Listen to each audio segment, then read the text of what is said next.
Berita ke-1. Allah memutus perkataan manusia. Pembacaan Alkitab Lukas pasal 9 ayat 33 sampai dengan 35. Dan ketika kedua orang itu hendak meninggalkan Yesus, Petrus berkata kepadanya, "Guru, betapa bahagianya kami berada di tempat ini. Baiklah kami dirikan sekarang 3 kemah, 1 untuk engkau, 1 untuk Musa, dan 1 untuk Elia." Tetapi Petrus tidak tahu apa yang dikatakannya itu. Sementara ia berkata demikian, datanglah awan menaungi mereka. Dan ketika mereka masuk ke dalam awan itu, takutlah mereka. Maka terdengarlah suara dari dalam awan itu yang berkata, "Inilah anakku yang kupilih, dengarkanlah dia." Ketika suara itu terdengar, nampaklah Yesus tinggal seorang diri, dan murid-murid itu merahasiakannya. Dan pada masa itu mereka tidak menceritakan kepada siapapun apa yang telah mereka lihat itu. Matius pasal 17 ayat 24 sampai dengan 27. Ketika Yesus dan murid-muridnya tiba di Kapernaum, datanglah pemungut bea bait Allah kepada Petrus dan berkata, "Apakah gurumu tidak membayar bea 2 dirham itu?" Jawabnya, "Memang membayar." Dan ketika Petrus masuk rumah, Yesus mendahulinya dengan pertanyaan, "Apakah pendapatmu, Simon? Dari siapakah raja-raja dunia ini memungut bea dan pajak? Dari rakyatnya atau dari orang asing?" Jawab Petrus, "Dari orang asing."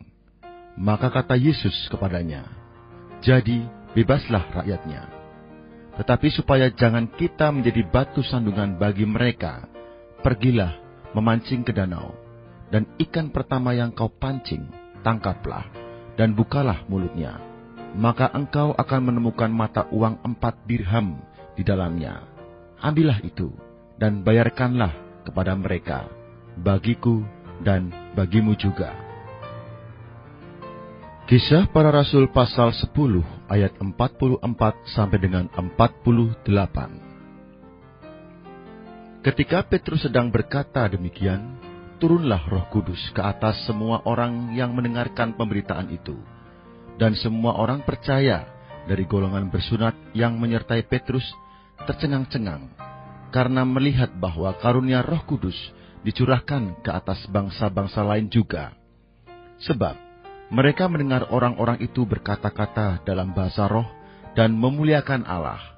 Lalu kata Petrus, "Bolehkah orang mencegah untuk membaptis orang-orang ini dengan air, sedangkan mereka telah menerima Roh Kudus sama seperti kita?" Lalu ia menyuruh mereka dibaptis dalam nama Yesus Kristus. Kemudian mereka meminta Petrus supaya ia tinggal beberapa hari lagi bersama-sama dengan mereka. Allah adalah Allah yang berbicara. Dalam Alkitab terdapat banyak perkataan yang dikatakan Allah secara langsung, walaupun ada yang dikatakan oleh Allah secara tidak langsung. Tetapi itu juga perkataan Allah. Maka Alkitab menyebutnya firman Allah. Allah tidak saja sebagai Allah yang paling pandai berbicara, pun sebagai Allah yang pandai mendengarkan perkataan. Allah seringkali mendengarkan perkataan manusia. Dalam Perjanjian Lama, terdapat sejilid kitab, yaitu Kitab Ayub, yang paling banyak mencatat perkataan manusia. Dalam kitab yang terdiri dari 42 pasal itu, perkataan manusia lebih dari 30 pasal. Ayub dengan ketiga temannya berbicara seorang demi seorang. Bagaimana dengan Allah? Ia diam saja, tidak ikut berbicara. Ketika Ayub dengan ketiga temannya tak henti-hentinya berbicara, Elihu menjadi tidak sabar lagi. Ia adalah seorang yang mengenal Allah, tetapi oleh karena ketidaksabarannya, ia akhirnya melibatkan diri untuk turut berbicara. Namun Allah tidak demikian. Setelah selesai Elihu berbicara, yaitu hingga pasal 38, barulah Allah mulai berbicara. Kalau kita mendengar seseorang mengucapkan sepatah atau beberapa patah kata yang tidak benar, tentu kita segera menyuruhnya berdiam diri. Dengan perkataan lain, kita memutus perkataannya, karena kita tidak sudi mendengarkannya lagi. Tetapi kitab Ayub memperlihatkan kepada kita bahwa Allah adalah Allah yang bisa mendengarkan perkataan. Ia dapat dengan sabar hati mendengarkan.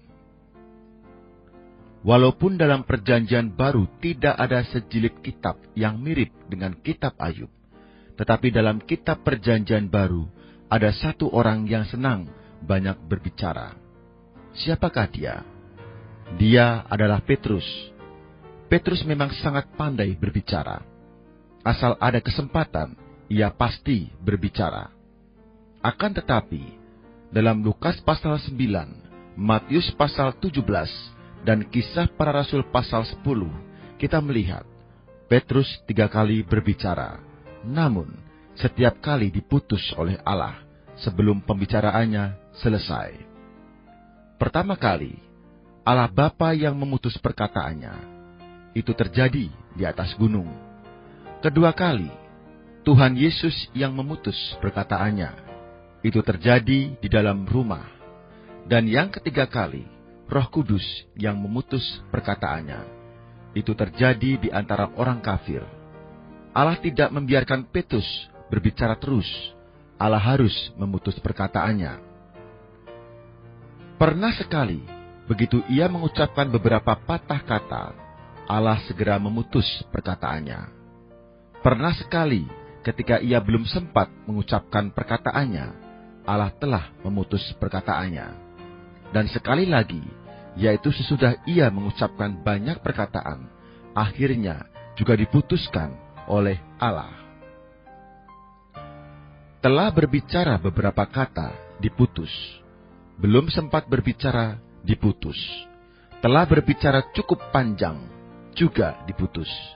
Jadi, ketiga kali perkataannya diputus oleh Allah. Jika kita membandingkan ketiga kasus ini dengan kasus yang tercantum dalam kitab Ayub, kita akan merasa heran. Sebab, dalam kitab Ayub, Allah dapat mendengar perkataan manusia, dan ia sudi membiarkan manusia menuturkan perkataan yang begitu panjang. Tetapi mengapa dalam Perjanjian Baru, Petrus berbicara 3 kali, setiap kali harus diputus oleh Allah? Mengapa Allah tidak membiarkan Petrus berbicara?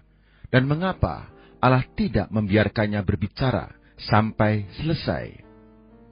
Tak lain karena perkataan-perkataan Petrus itu memang tidak sepatutnya diucapkan dan dilanjutkan, pun tidak bisa didengarkan. Sebab itu harus dihentikan. Ketiga kali perkataan Petrus itu sungguh tak dapat tidak diputus. Sebab perkataannya itu besar sekali hubungannya dengan kekristenan. Kalau ketiga kali perkataannya itu dilanjutkan, kekristenan akan tiada. Kalau ketiga kali perkataannya itu diteruskan, kekristenan bisa digulingkan. Dengan memutus ketiga kali perkataan Petrus tersebut, Allah menunjukkan kepada kita bahwa kekristenan adalah sesuatu yang sangat istimewa. Kita harus melihat hal ini dengan pandangan Allah, tidak dengan pandangan manusia. Bila kita memandangnya dengan pandangan manusia, niscaya Allah akan datang memutus perkataan kita. Baiklah sekarang, kita membahas ketiga kali perkataan Petrus tersebut, agar kita menjadi jelas sebab musabab Allah memutus perkataan Petrus. Di atas gunung perubahan. Peristiwa pertama terjadi di atas gunung perubahan. Di sana, Tuhan mengekspresikan kehormatan dan kemuliaan dirinya sendiri, agar manusia melihat Dia adalah Kristus. Dialah Kristus yang mengenakan daging dan datang di antara manusia. Jadi, Yesus yang berasal dari Betlehem adalah jelmaan Kristus.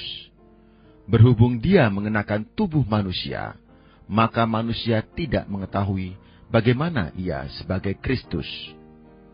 Ketika ia di atas gunung perubahan, untuk sementara waktu ia menanggalkan jelmaannya dan memperlihatkan kepada ketiga murid betapa ia sebagai Kristus, yaitu memperlihatkan sejenak keadaannya yang sebenarnya kepada mereka.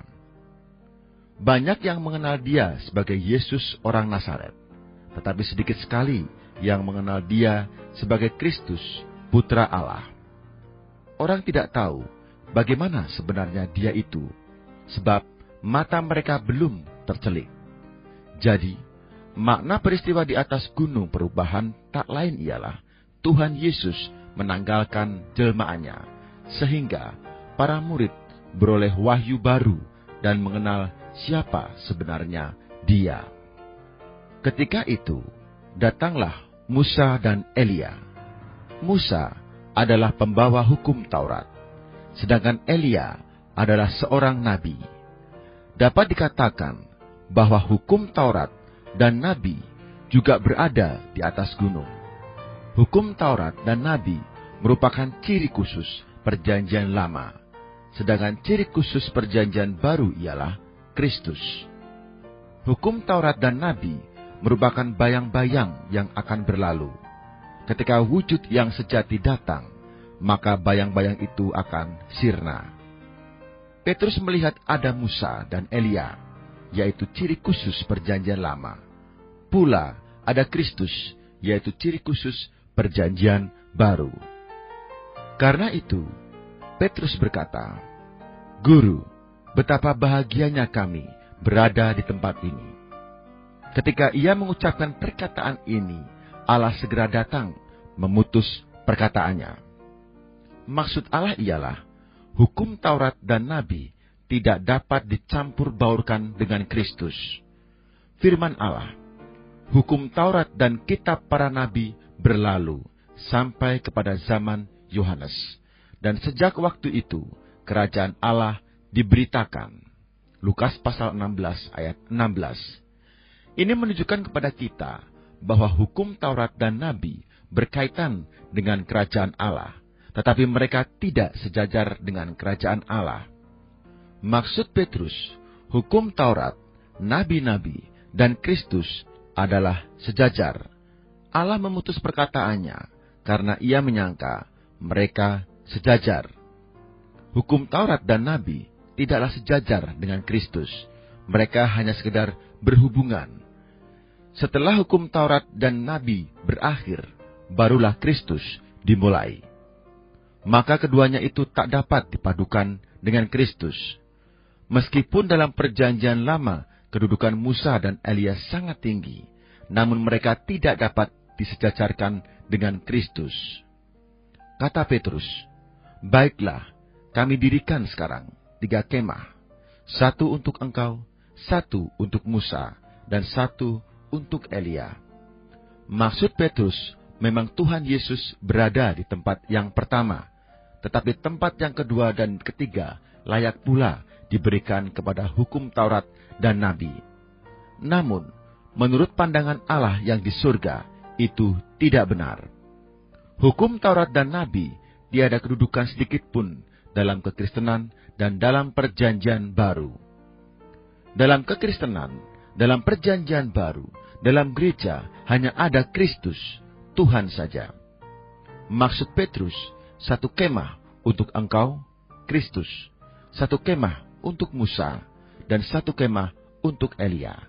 Akan tetapi, suara dari surga berkata, "Inilah anakku yang kupilih, dengarkanlah dia." Perkataan Allah di sini mengandung 2 arti.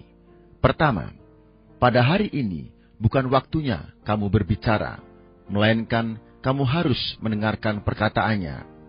Hari ini bukan waktunya kamu mengatakan apa itu kekristenan, melainkan kamu harus mendengarkan. Dengarkanlah dia. Allah seolah berkata, "Petrus, kau jangan bicara. Kau tidak berkedudukan untuk berbicara. Kau harus mendengarkan saja."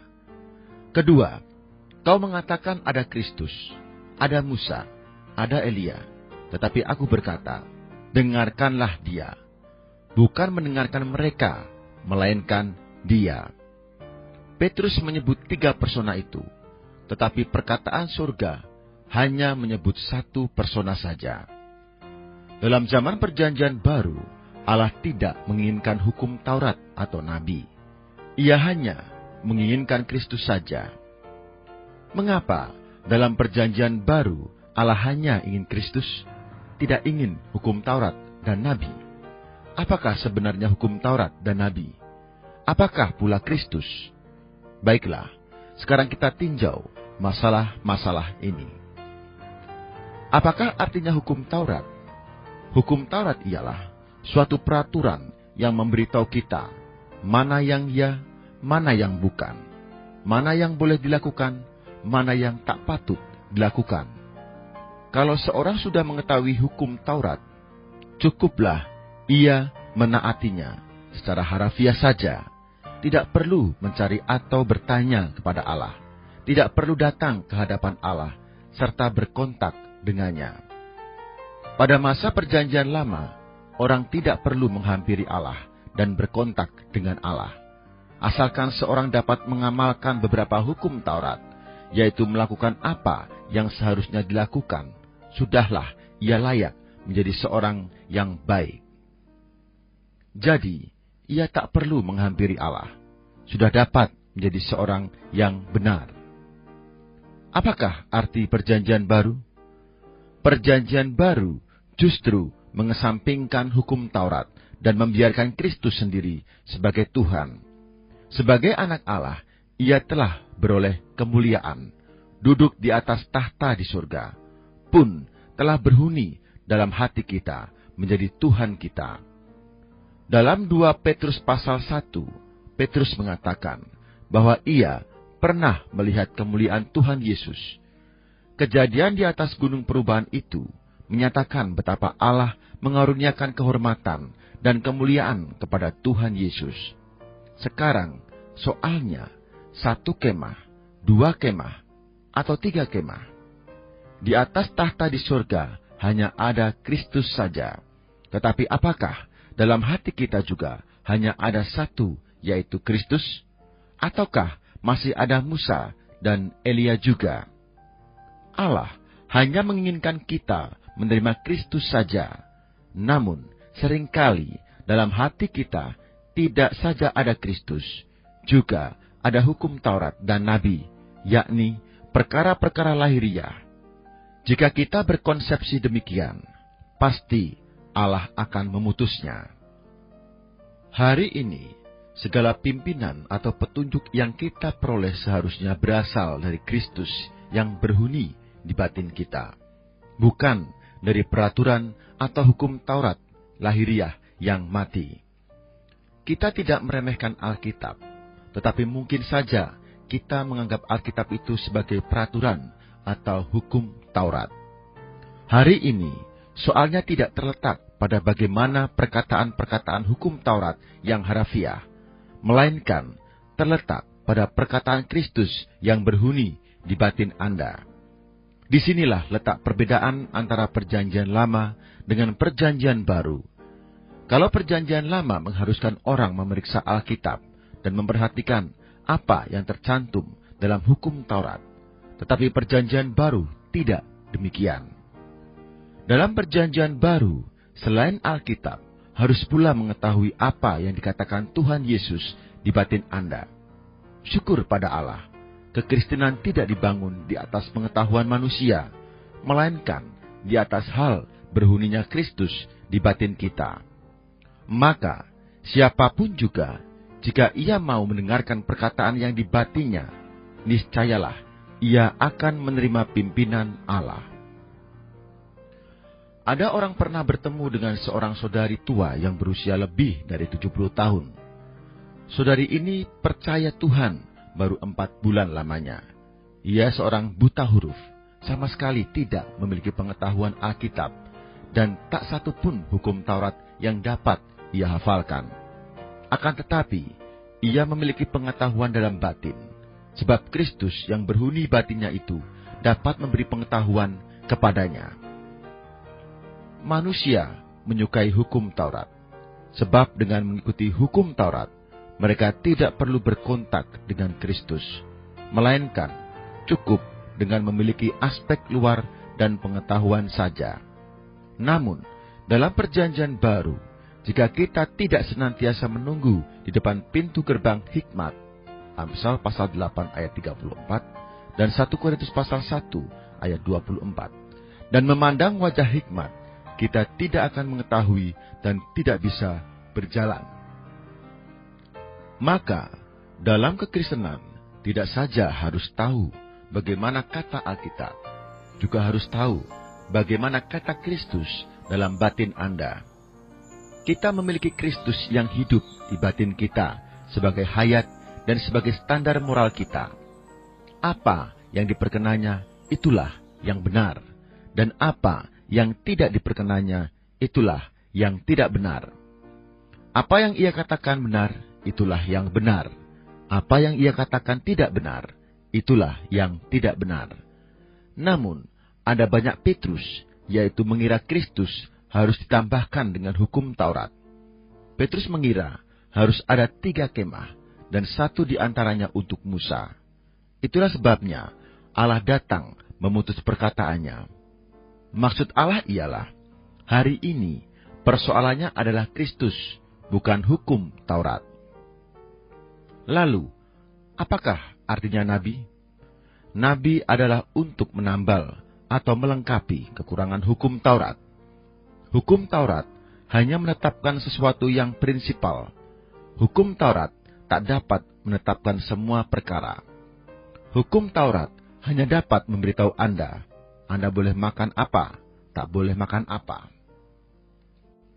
Seperti dalam kitab Imamat pasal 11, di situ tercantum mana yang halal, mana yang haram. Tetapi hukum Taurat tidak memberitahu Anda, kalau Anda malam nanti pulang ke rumah, Anda harus makan apa. Oleh sebab itu, dalam Perjanjian Lama tidak saja ada hukum Taurat, juga ada nabi.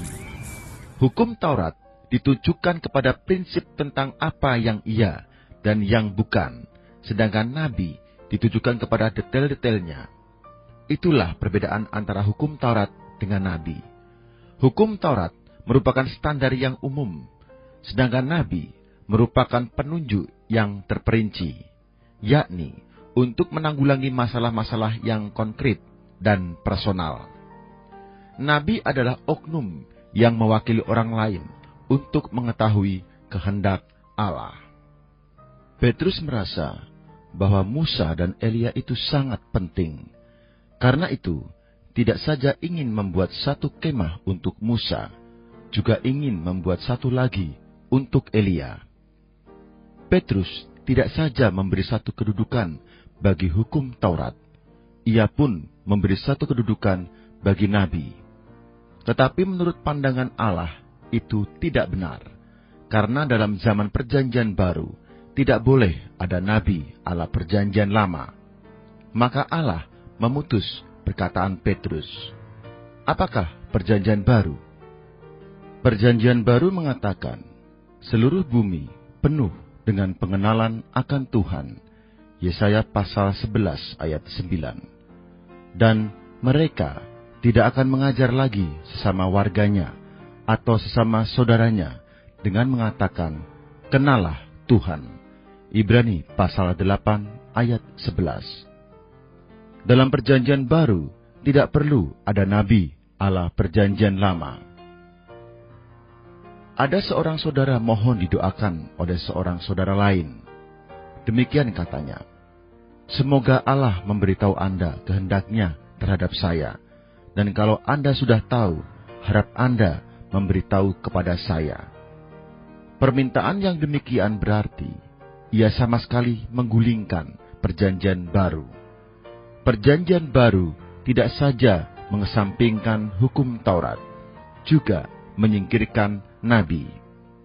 Bukan manusia yang memberitahu Anda mana yang ya dan mana yang bukan, melainkan Tuhan yang di batin Anda yang memperlihatkan mana yang ya dan mana yang bukan.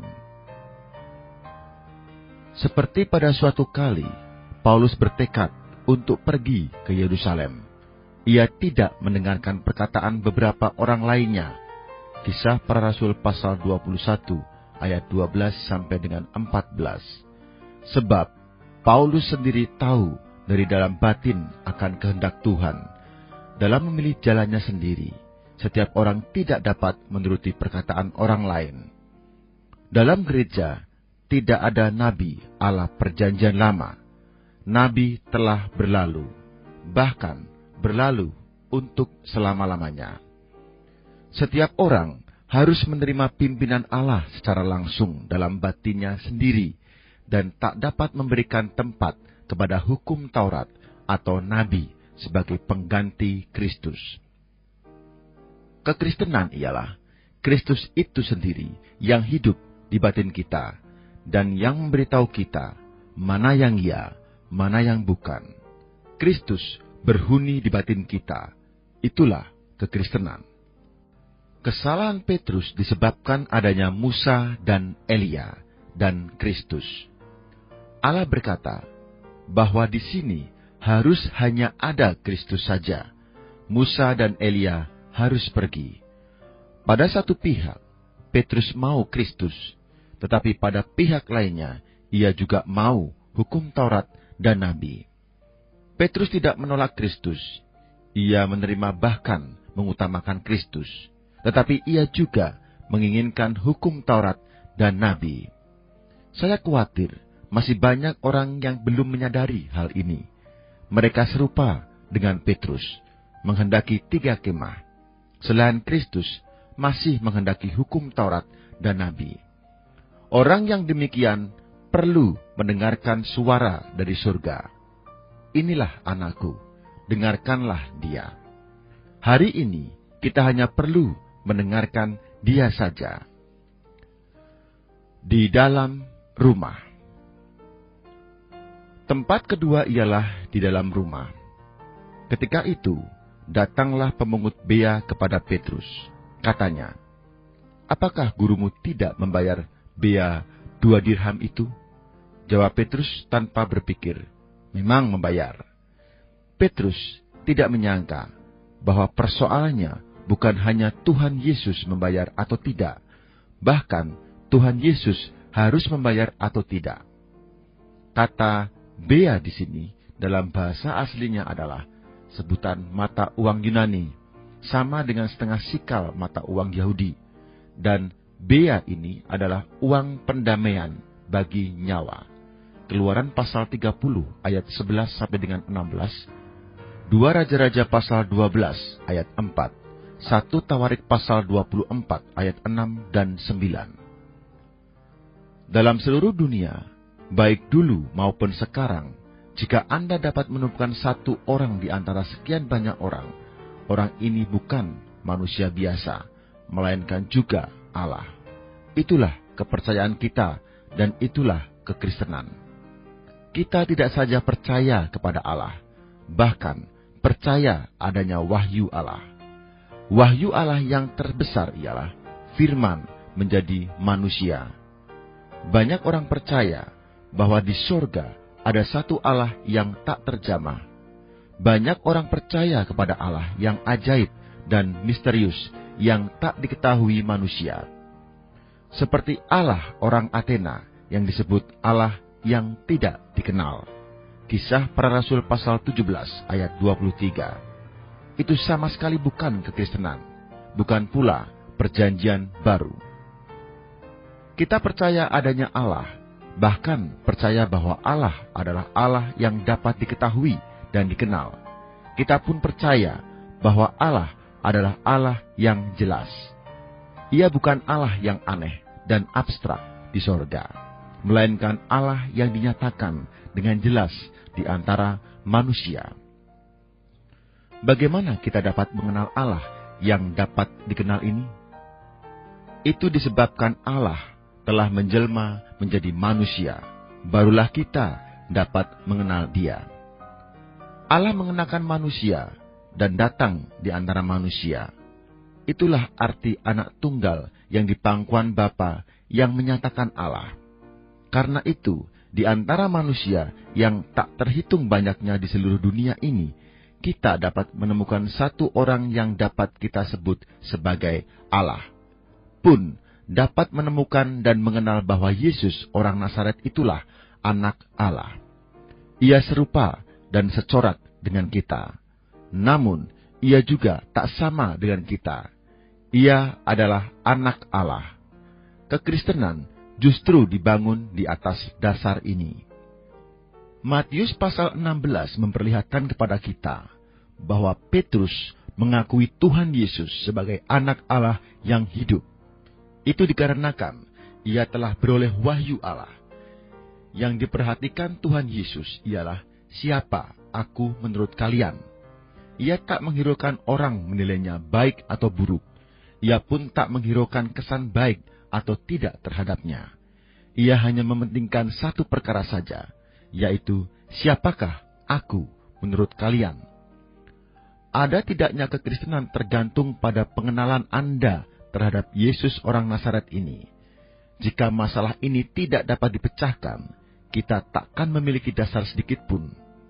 Kalau Tuhan Yesus hanya sebagai Elia atau Yeremia, atau salah seorang dari antara nabi-nabi, kekristenan tidak akan ada. Tatkala Petrus mengakui Yesus adalah anak Allah yang hidup, Tuhan segera mengatakan, "Engkau adalah Petrus, dan di atas batu karang ini aku akan mendirikan gerejaku." Di manakah gereja didirikan? Gereja didirikan di atas dasar, engkau adalah anak Allah yang hidup, yang diakui oleh Petrus itu. Tuhan berkata selanjutnya bahwa kuasa alam maut tidak akan mengalahkan gereja. Mengapa? Sebab gereja dibangun di atas batu karang ini. Sebab gereja dibangun di atas engkau, anak Allah yang hidup. Hendaklah kita bertanya kepada diri sendiri, siapakah itu Yesus orang Nazaret? Di antara sekian banyak orang, kita tak dapat berkata pada Anda, engkau adalah anak Allah. Kita pun tak dapat berkata kepada dia, engkau adalah anak Allah yang hidup. Tetapi kita dapat berkata kepada Yesus orang Nazaret, engkau adalah anak Allah yang hidup. Kita merasa, inilah sukacita terbesar dalam seumur hidup kita. Bila Yesus orang Nazaret hanya seorang manusia saja, maka tiadalah kekristenan. Seluruh masalahnya tergantung pada siapa sebenarnya Yesus orang Nazaret ini. Ia manusia atau Allah. Ketika pemungut bea bertanya kepada Petrus, berdasarkan diri sendiri, Petrus menetapkan untuk menjawab, memang membayar. Petrus menganggap Tuhan Yesus seperti orang biasa. Ia telah lupa bahwa Tuhan Yesus adalah anak Allah. Maka, begitu ia masuk ke dalam rumah, Tuhan tidak membiarkannya berbicara lagi. Kalau peristiwa di atas gunung perubahan menyangkut masalah isi kekristenan, maka di sini menyangkut masalah dasar kekristenan. Tuhan Yesus adalah anak Allah yang hidup. Hal ini tak dapat digulingkan. Selain itu, andai kata Tuhan Yesus harus membayar bea, hal itu seolah berkata bahwa anak Allah juga perlu penebusan, seperti halnya dengan kita. Mengapa kita tidak memuja-muja Maria seperti yang dilakukan orang-orang Katolik? Sebab Maria sama dengan kita. Ia pun perlu juru selamat. Ketika ia hamil, ia berkata, "Rohku bergembira karena Allah juru selamatku." Lukas pasal 1 ayat 47. Ia pun memerlukan seorang juru selamat, tetapi Tuhan Yesus tidak memerlukan juru selamat, sebab ia tak berdosa. Tuhan Yesus paling rendah hati, namun ia tidak karena merendahkan hati sedemikian rupa, sehingga mengaku dirinya berdosa. Seandainya Tuhan harus membayar bea, itu berarti mengatakan bahwa ia pun perlu penebusan dosa. Tetapi Tuhan Yesus sendiri tidak perlu penebusan. Yesus orang Nazaret adalah anak Allah. Yesus orang Nazaret tidak berdosa. Ia tidak saja anak Allah, bahkan anak Allah yang kekasih. Anak Allah ialah kedudukannya, sedangkan anak Allah yang kekasih ialah moralnya. Oleh sebab itu, Tuhan Yesus tidak membiarkan Petrus berbicara terus. Tuhan Yesus itulah Mesias, anak Allah yang hidup. Syukur kepada Allah, ia tidak perlu membayar bea. Kita harus ingat bahwa dasar kekristenan tergantung pada siapakah dia itu. Ada yang mengatakan dia adalah Elia atau salah seorang dari antara nabi-nabi itu. Tetapi siapakah dia menurut Anda? Sebenarnya, ia itu manusia atau Allah? Ada seorang bertanya, "Aku harus berbuat apa baru bisa beroleh selamat?" Rasul menjawab, "Percayalah Tuhan Yesus." Mata orang itu tidak nampak bahwa dia adalah juru selamat. Karena itu, ia bertanya, "Aku harus berbuat apa?" Padahal, masalahnya bukan aku harus berbuat apa, melainkan Yesus itu siapa.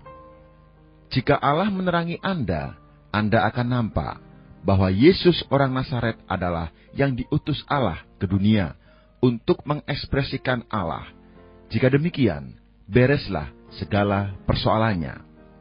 Ya, barang siapa yang percaya dia adalah Allah, bereslah segala persoalannya. Asalkan mengakui dia adalah Allah, persoalan apapun akan beres. Kemudian, Tuhan mengatakan lagi satu alasan yang lain. Sebab Tuhan khawatir kalau hal itu menjadi batu sandungan bagi mereka.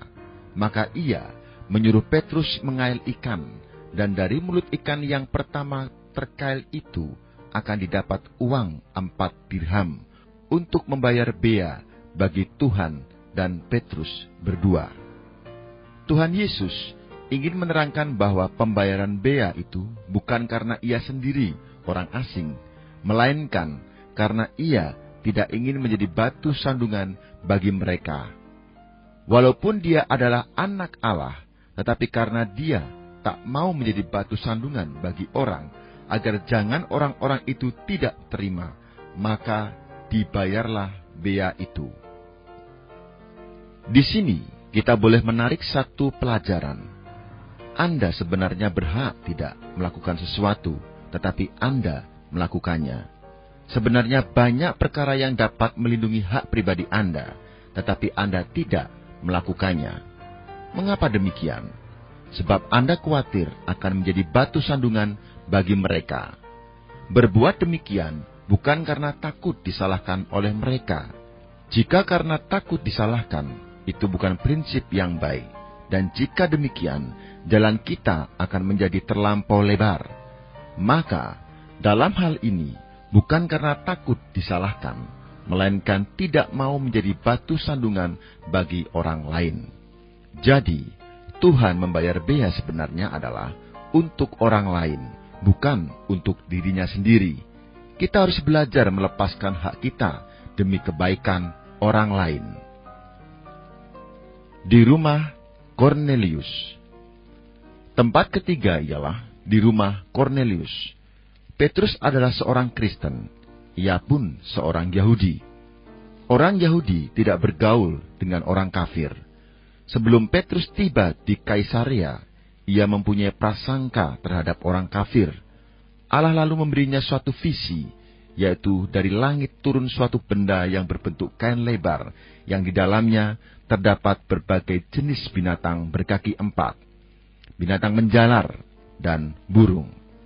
Kemudian ada suara berkata kepada Petrus, "Bangunlah, hai Petrus, sembelihlah dan makanlah." Dalam visi itu, Tuhan menunjukkan kepada Petrus bahwa segala binatang yang ada di dalam kain itu bersih dan halal. Tuhan seolah berkata kepadanya, sebagai seorang Kristen di dalam Kristus, engkau tidak seharusnya membeda-bedakan orang Yahudi dengan orang kafir. Sebab Petrus menyangka bahwa orang Yahudi khusus dapat menerima kasih karunia Allah, sedangkan orang kafir seolah sukar menerima kasih karunia Allah. Oleh sebab itu, Allah memperlihatkan kepadanya, tak peduli orang Yahudi atau orang kafir, semuanya layak menerima kasih karunia Allah. Demikianlah Allah menyuruhnya pergi ke rumah Kornelius untuk menginjil kepada seisi keluarga Kornelius. Tetapi saat itu dalam benaknya masih terdapat sebuah dinding penyekat yang sulit digusur. Sebagai orang Yahudi, ia selalu mengira memiliki hak istimewa, dan ia tak percaya kalau orang kafir boleh menerima kasih karunia bersama dengan orang Yahudi. Meskipun prinsip dan visinya telah ia nampak, mulutnya pun telah mengatakan betapa Allah tidak pilih kasih, namun dalam pelaksanaannya ia masih mengalami kesulitan. Oleh sebab itu, tatkala Petrus ingin melanjutkan pembicaraannya, Roh Kudus sudah mendahului turun ke atas orang-orang kafir itu, dan mereka semua berbicara dengan bahasa roh. Jadi, di sini Allah memutus perkataan Petrus dengan bahasa roh. Dengan demikian, barulah Petrus menyadari bahwa Roh Kudus juga diturunkan ke atas orang kafir, seperti halnya ke atas orang Yahudi. Petrus lalu berkata, "Bolehkah orang mencegah untuk membaptis orang-orang ini dengan air, sedangkan mereka telah menerima Roh Kudus sama seperti kita?" Kisah Para Rasul pasal 10 ayat 47. Ya, Petrus tak dapat mencegah mereka untuk menjadi orang Kristen. Di atas telah kita lihat dua masalah. Di atas gunung perubahan, masalah isi kekristenan. Di dalam rumah, masalah dasar kekristenan. Di sini kita nampak lagi masalah yang ketiga, masalah lingkungan atau ruang lingkup kekristenan. Mengenai Yesus orang Nazaret sebagai anak Allah, itulah dasar gereja. Dalam kekristenan hanya ada Kristus, tidak ada Musa maupun Elia. Untuk siapakah semuanya itu? Untuk seluruh manusia dalam dunia. Ada orang mempunyai konsepsi bahwa kemungkinan untuk menerima Injil tidak dimiliki semua orang. Jadi, ada orang yang bisa menerima, ada pula yang tidak bisa menerima. Atau ada yang baru bisa menjadi orang Kristen setelah ia mengalami suatu perubahan. Tetapi syukur pada Allah, ia menunjukkan pada kita bahwa orang kafir tak usah berubah menjadi orang Yahudi dahulu, baru mereka dapat menjadi orang Kristen. Setiap orang kafir dapat segera menjadi orang Kristen, tak perlu menjadi orang Yahudi dahulu. Syukur pada Allah, kita masing-masing dapat datang ke hadirat Allah menurut apa adanya kita. Orang Yahudi tidak berbeda dengan orang kafir. Tak perlu pula kita terlebih dahulu berubah menjadi sedikit lebih baik atau lebih benar. Dengan keadaan yang sedemikian ini saja, kita sudah dapat datang ke hadapan Tuhan. Mulanya, Petrus mengira hanya ada segolongan manusia, Yahudi, yang beroleh prioritas istimewa, dan ada segolongan manusia kafir yang dikesampingkan. Tetapi dalam pandangan Allah, baik orang kafir maupun orang Yahudi, semua adalah manusia yang berdosa. Roma pasal 3 ayat 23 mengatakan, "Semua orang sudah berbuat dosa."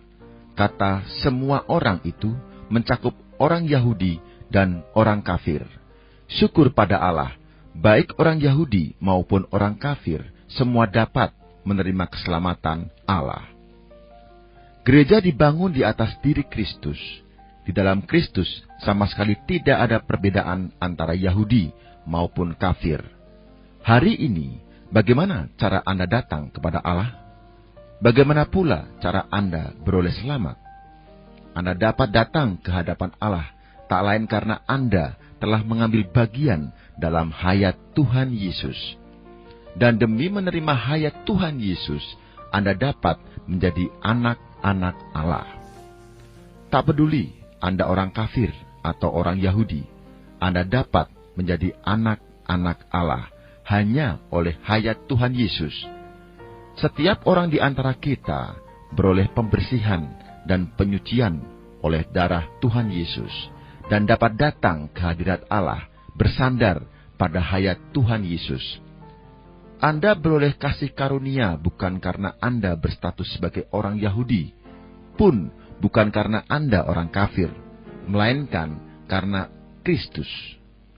Alangkah baiknya jika anak-anak Allah dapat menyadari bahwa kita telah disatukan di dalam Kristus. Anak-anak Allah hanya bisa bersatu di dalam Kristus. Jika tidak, apakah Anda menuruti saya atau saya menuruti Anda? Dan siapakah yang benar, Anda atau saya? Jadi, bersandar pada usaha kita, mustahilah kita dapat bersatu. Namun syukur pada Allah, Alkitab selamanya tak pernah menganjuri orang Kristen harus bersatu, melainkan harus memelihara kesatuan itu. Di dalam Kristus, kita adalah esa. Kata adalah ini harus kita sebut 1000, bahkan 10.000 kali. Di dalam Kristus, kita adalah esa. Ya, di dalam Kristus, kita sudah diesakan. Kita sungguh bersyukur pada Allah. Ia 3 kali memutus perkataan Petrus. Hal itu menunjukkan kepada kita bahwa dasar kekristenan adalah Kristus, Putra Allah. Tanpa Dia, kekristenan tak mungkin ada. Kita bersyukur pada Allah, karena isi kekristenan ialah Kristus sendiri sebagai wahyu dan pimpinan pribadi kita. Tanpa ini juga tak mungkin ada kekristenan. Kita bersyukur pula karena ruang lingkup kekristenan mencakup semua manusia yang terlahir ulang dan beroleh selamat. Oleh sebab itu, jangan sekali-kali kita mempunyai pikiran perpecahan.